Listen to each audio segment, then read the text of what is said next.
Magic alive. Baby, on the East End, we can do it again. We can do it again.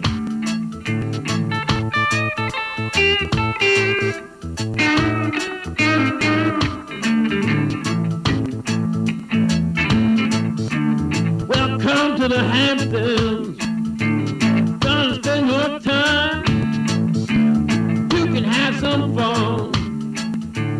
Drink some local wine.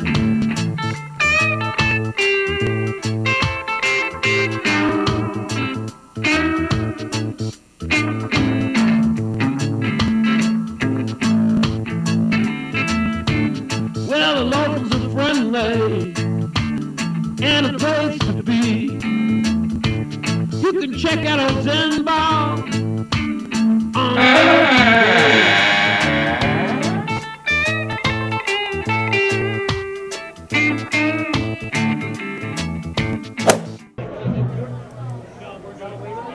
We are at the New York Horror Show at the Upsky Long Island Hotel and Resort.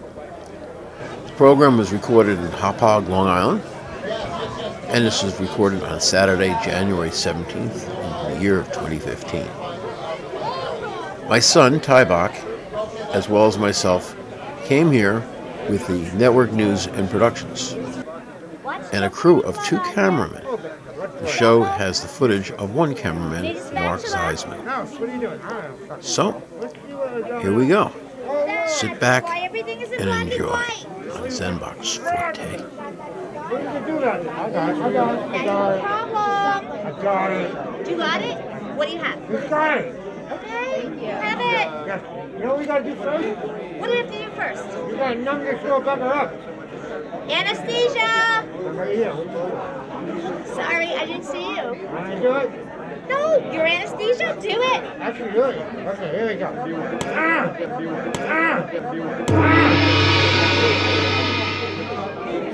He's still breathing. That was out though, right? Okay, wait. I got it. He's out. I got it. Got it. Want some natural gas? Pump that sucker up for you. Oh, that's a strong one today. Yeah, well, you know, I produced that myself. I know, that's why it's natural. All right, let's fix this little monster up.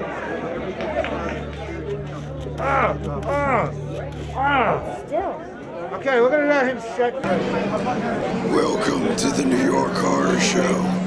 This is my prime time.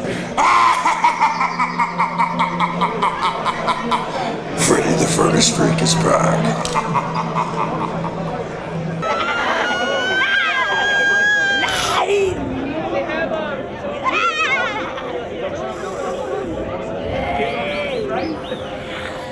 I know I go with Frank.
When you're having an insect problem, you have to kill the Orkin Man.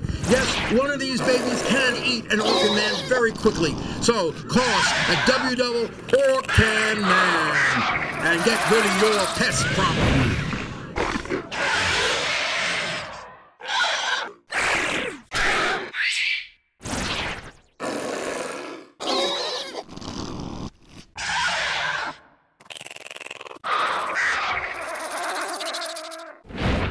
And you are? I'm Zenbock. I do a weekly television. I knew I recognized you. I'm a somebody to some people. There's a young man over there I got to also talk to. I know over there. This character over here. There's a man named John Linka. Have you heard of him? I heard he does films. Say action. Action? Well, I'm John Link. I'm an actor. I'm in, let's see, a bunch of movies. Rattle them off. I Am a Vampire, Mr. Frankenstein, Titanic 2000, Spider Babe.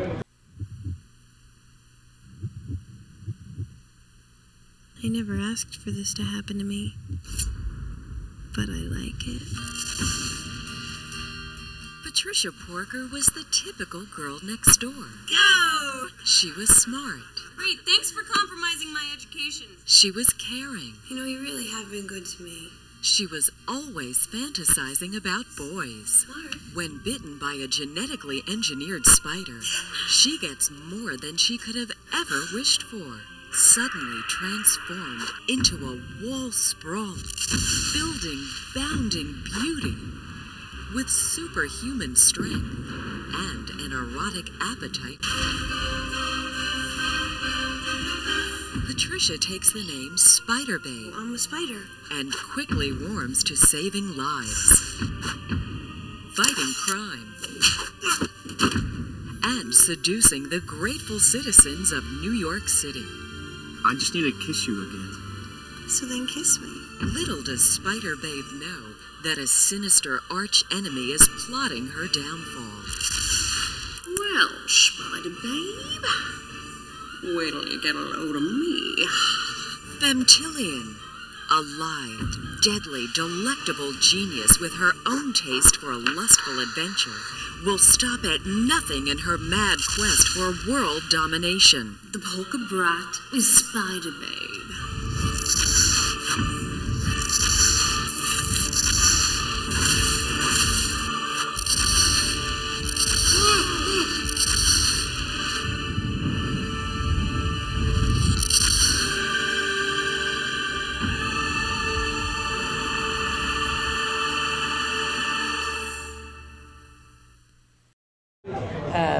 Gladiator eroticas.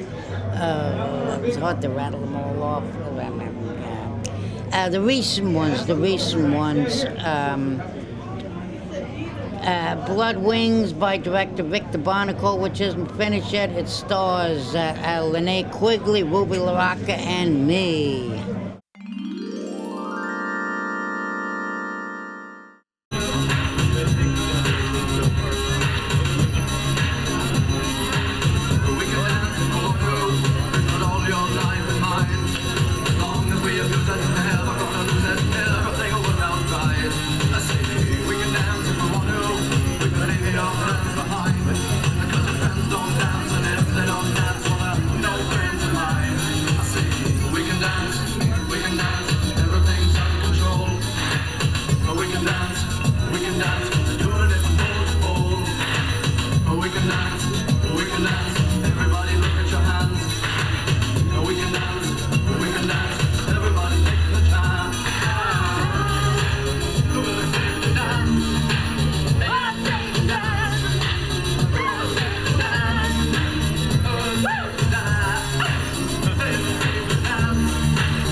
Not finished yet, though.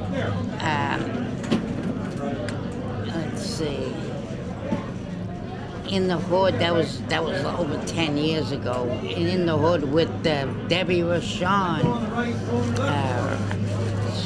Recent. Oh my God, the paparazzi! Oh, no. Oh, this is nothing. This is nothing, huh? Nothing. Okay. Awesome. I will be something after this, I'm sure.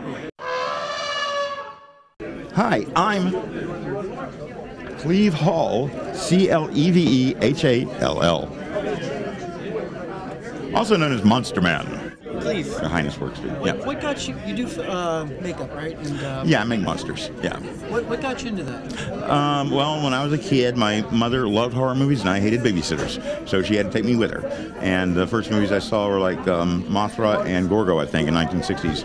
And I loved big monsters ever since. And then I saw Godzilla, and that was it. It was done.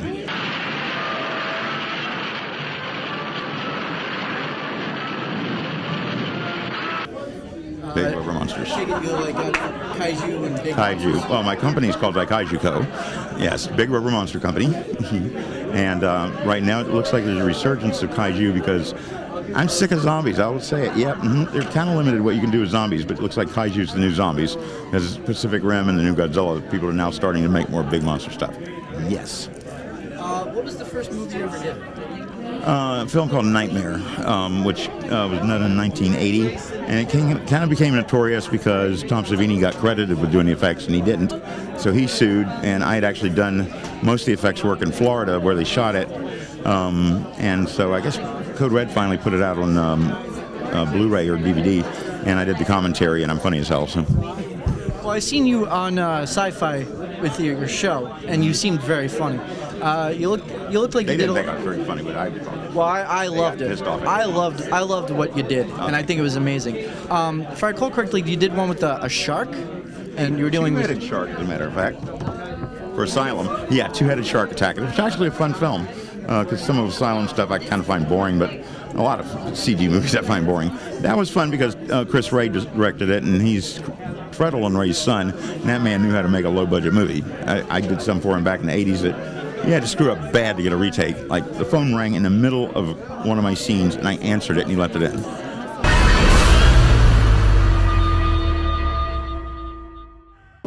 Where do you feel like you specialize best with prosthetics, or you foam fabrication, creating monsters out of sheets of foam and everything, or whatever happens to be laying on the floor, because that's something. There's only a couple of us left, I think, now who do it. Just maybe me and Bill Bryant from he did the Stay Puft Marshmallow Man. But it's just, like the Devo video we did, being able to create a giant monster. It was all foam, and you don't make molds and stuff. You actually sculpt the foam, and it's just kind of a specialized technique, I guess, because it was only materials I had to work with when I was growing up in Florida, and then I come out here. Well, here being L.A., not New York, and open my book, and they go, "You do foam fabrication? You're hired." And I didn't know it was considered a specialty till I got out to L.A., so I've been doing it ever since. What's the process like? How long does it usually take to produce a monster? As long as they give me. As long as they give you? 2 days, sometimes, yeah. As long as it takes, because I'll, if I have to have it done by, if it's Monday, I have to have it done by Thursday, they get a 4-day monster. If I get 3 weeks, I get to do a 3-week monster. But it's just like you get your deadline and you put the amount of detail and blood and sweat into it that you can to get the best, to do the best thing. But, I take it you're probably like me and you're not one that's a fan of the CGI. No, none of us saw that coming. Now, I don't totally hate CGI because I think it works as an enhancement to a practical effect, but it should never replace it. Because what that does is it takes the how did they do that aspect out of special effects, and that kind of takes out the magic. Everybody knows how CGI is done. But as an enhancement to effect, like we did a thing called Bite Me for FearNet, and we had this big boss zombie costume and stuff, and it had these faces on it, and they added mouth movement and stuff in CG later, and I thought that was cool, or taking out the wires for flying things like that. It makes sense, that we do that. Even knife stabs and stuff, now it's safer to use just a fake handle in your hand and stab somebody, and they CG the knife in. That's much better than trying to come up with some rig and hurting somebody. So I have no problem with that. What was your favorite monster that you created on film? Well, Godzilla, Pee-wee's Big Adventure. I got to play Godzilla, would have died that day, wouldn't have cared, fought King Ghidorah. Yeah, that was great. So yeah, I'd have to be, doing Godzilla and everything, but there's a few of them. TerrorVision was a great one. You know, loved the creature in that. Troll, we had some fun stuff. Just each one of the things I build becomes alive to me. You know, it takes on its own life, and you know, and sometimes it's sad seeing it, you know, get destroyed or burned up or something. But you know, each creature takes on its own personality. But, Very yeah, cool. That's always important to me. So yeah. Very cool. Thank you for your time. Oh, sure thing.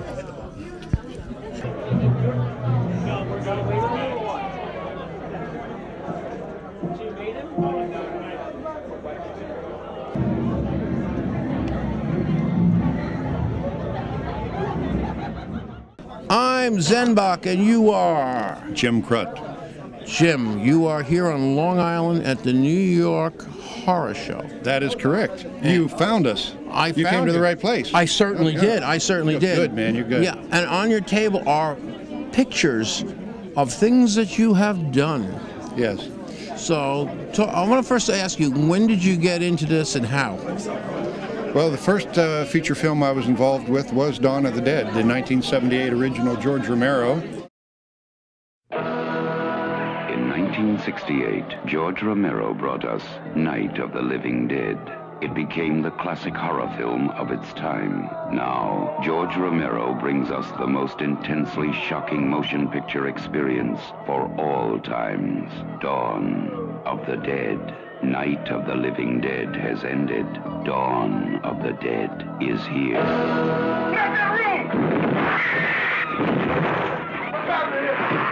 It gets up and kills. The people it kills get up and kill. They must be destroyed on sight. When there is no more room in hell, the dead will walk the earth. Dawn of the Dead.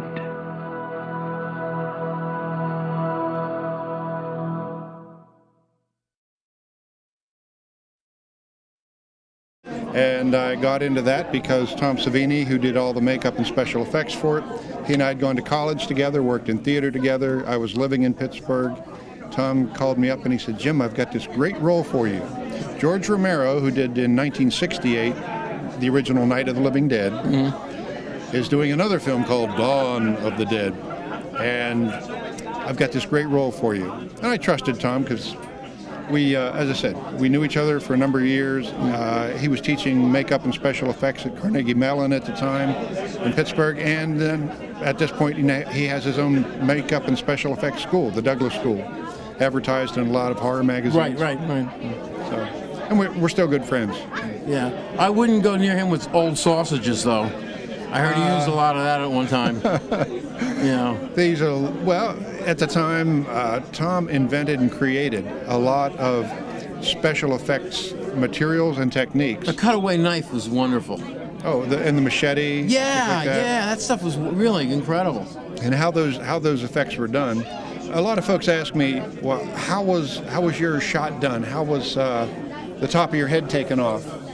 So I basically show them what we did in terms of the makeup in Tom's studio, doing a complete head cast, breathing through the straw for like half an hour till the plaster hardens, because that was a material you used at the Algicite and time. plaster. They did that to me. Oh, it's a little rough. But then Tom called and said, you know, a couple of days later the plaster cracked, we had to do it again. So, so then on this side, of course, we have, and this is from Tom's book. I called Tom, I said, Tom, people always ask me how this was done, and do you mind if I use this page? He said, oh, that's fine, that's great. Well, this past year, 2014, Tom did an article in Gore Zone magazine. And in Gore Zone, he did a 3-page article on how this effect was done. So that's 36 years since that was done, and people are still talking about it. It's listed as by Bravo, I guess, as one of the top 100 moments in horror movie history. And I heard it referred to as one of the top 5 zombie deaths.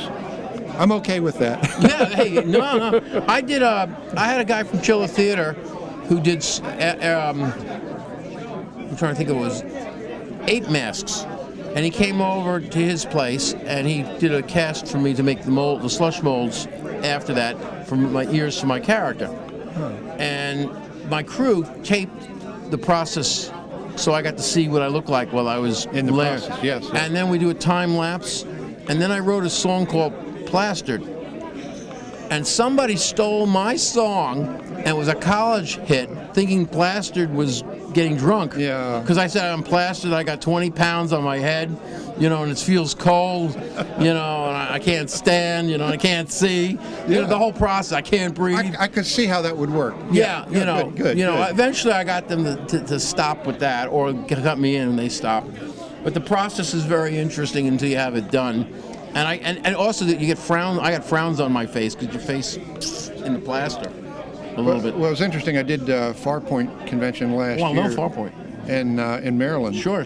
And somebody love the hotel rogues. Was not able to make it, and they said, "Jim, could you fill in for this life mask?" Life mask? Okay, Spats is going to do this. Spats? I don't know. Okay, he's really good. He's very good. So they did the alginate on the face, and he's explaining to the audience. This is like in the lobby, and you know, people are sitting around in chairs, all over, seeing how this process works. And I didn't tell them how claustrophobic you can get under that load. Yeah. But it only really gets to you when you find you can't breathe. Yeah. So the alginate was fine, that was good. But then the plaster, he says, of course the alginate, when you put that on, it makes a good likeness, but when you set it down on the table, it just sort of folds out. It doesn't have the rigidity, so right. it won't stay. You have to have that, but then you cover that with plaster bandages. Right, right. And that's when it started dripping to the only place I could breathe, and that was my nose. So I'm all encased, and it started pulling up the nose, and all I could do was go snort. They had a guy to clear it out so I could breathe. They had a guy whose whole job was nose. I had a guy doing this for me, Arnold, and he had another guy, and his job was just to work the nose for my breathing. Yeah. You know, which is a smart way to do it. Well, you know Vince Calora. Vince and I have done some work together. In fact, I probably have a photo here with some of the things he's done with me. But I told him one of the things I really don't like to do is get into makeup. Yeah, I'm out of makeup myself. Because sometimes your skin gets sensitized to the materials. And when he was working on me, just in terms of how things have developed over the years, put a little layer of something down, that's some insulation, the materials dry faster. Right. They're more human friendly. Like I call it Mayan, it's the wrong name of that, but MAHON makeup, the sticks. But they're shiny, but they're a little more skin sensitive. And even the latex is a combination between the latex yes. or the other one which I never use. I got the other oily looking stuff. I never liked that. I like the latex makeup better that you can peel on and off. Well, he's doing a demonstration, I guess, later today, and one of the things we talked about was when you do a full face mask or whatever it would be, how you keep the breathing going and keep the person from panicking and twitching inside. Yeah. So you don't mess up your cast or your I just meditated, so I was okay with it. I was until I couldn't breathe. Yeah, wow. The breathing is an essential thing. Suddenly things change for you. Well, panic is panic when you're at that point. Yeah. You know, and you don't want to ruin the job at the same time you want to live. You know. Yeah, you sort of weigh the two. You got to weigh the two, you know. And then when they're done and they tell you that it came out nice, I still got the plaster that was poured into the thing sitting upstairs. And my comment when I saw the face, you'll appreciate this, and I was 40 years old, I said, that looks like my father. You know, the head looked like my dad. It didn't look like me. Now I look like that head. Pretty scary, isn't it? That was scary. It is scary. It is scary. It is scary. And Tom, he had a film on this stuff, and I loved his use of condoms. He would use them on a vest with charges, and they were the blood bags, yeah. Yep. You know, just amazing little things that Tom came up with. And that was the whole thing. It was not just a matter of I need this effect so I can pull all of these solutions off the shelf. There were no shelves. Right. So you can rely on some of the things that came before, but at the same time, if you're trying to do something new, and that was the whole point. Tom said George Romero called him up and said, Tom, how many ways can you think of to kill people? Yeah. Before making Dawn of the Dead. And he said, maybe 100. So to do those, come up with unique types of zombie deaths or injuries. And scripts. What about Linnea Quigley as a redhead? She's young and she's talking about I have this fantasy being loved by millions of people. And there's a scene where she's a punk rocker and they're by the graveyard waiting for their buddy. who's in with the other guy, and then the smoke comes out of the chimney, and it rains, and the zombies are crawling, and then the next thing you know, she's attacked by, you know, like 100 zombies, you know, and that's the end of her. That's love. Yeah, that's zombie love. That's you got to zombie. be careful with it, man. Yeah. That's why Tom uses condoms. Oh, okay. Zombie love, man. That's safe sex zombies, huh? Well, zombies made a big comeback, though. Well, yeah. You know, they're like the number one Halloween thing now. It's interesting because I've done a number of conventions over the last couple of years since Walking Dead's come out. And I have a couple friends who have been involved with Walking Dead. Jeremy Ambler is one of them. We did several conventions, and a year or two ago we started doing this thing with doing zombie walks as a panel. Right. 35 years between the Romero films and The Walking Dead. Why are they successful? Versus, there have been a lot of films in between, and some of them had fast-moving undead and all the things. But those haven't had the tenacity. They have not had the longevity. They didn't have the legs that the Romero zombies had and the Walking Dead zombies seem to have. And part of that is just the identification you have with what that person was, who that undead person was. And George Romero, you know, is working on the Empire series, Empire of the Dead, which is a graphic novel. And he was being interviewed for it. And the interviewer said, well, why are zombies or these undead so scary? And George simply said, because they're your neighbors. Yeah. Now you think about it. Yeah, sure. Yeah. When you have a problem you can't solve yourself, you go to your neighbor. Right. Or that would be the American ideal of what you're supposed to do. Yeah, the but when community. your neighbors all around you are the problem and they're coming after you. Yeah. And they're the normal and you're not. Yes. Yeah. You know, I think you added to the walk as comedy. I think it was Benny Hill had the Ministry of Silly Walks. That was the Monty Python did that. Monty Python. Yes, sorry. The Ministry of Silly Walks. Yes. You know. You know. Sometimes I get into that. You know. But zombies are. I appreciate your time. Oh, it's been a pleasure talking with you. And you do a good job, my friend. Oh well, thank you. I try. I've been at it for a little while. I never said you were trying. I just said you were a good guy. Okay. Well, I'm good at some things. You know, some things I'm not. But you know, I'd like to be a zombie. Everybody wants to be a zombie or get killed in a movie. Isn't that bizarre? Isn't it?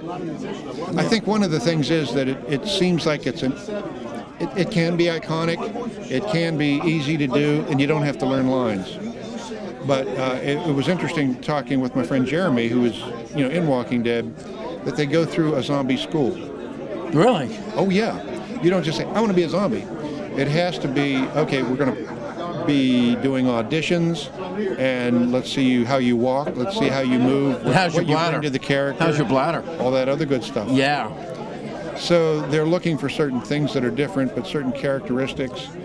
And so those people get, the heavier makeup, they're literally the lead zombies. Right. They're the front guys. They're in focus. Yes. Not the guys that are out of focus. Who may or may not even be out in the field. But, right. But yeah, so it's gone from Tom Savini saying, Jim, you're the zombie in this, and you're going to go here, there. We're going to take the top of your head off with a helicopter blade. You all right with that? Yep. And I'm saying, Tom, do these zombies talk? Because the other shots were done at the Monroeville Mall. Right. For Dawn of the Dead. Right. I didn't know what the other zombies, undead people were doing. I said, do they talk? How do they walk? He said, you know what you want to do, you just do it. So I pretty much did my own zombie with it without, reference to the others. And bingo, it worked. Food. Missy meat. I thank you for your time. It's been a pleasure. It has been a pleasure. Thank you. Thanks for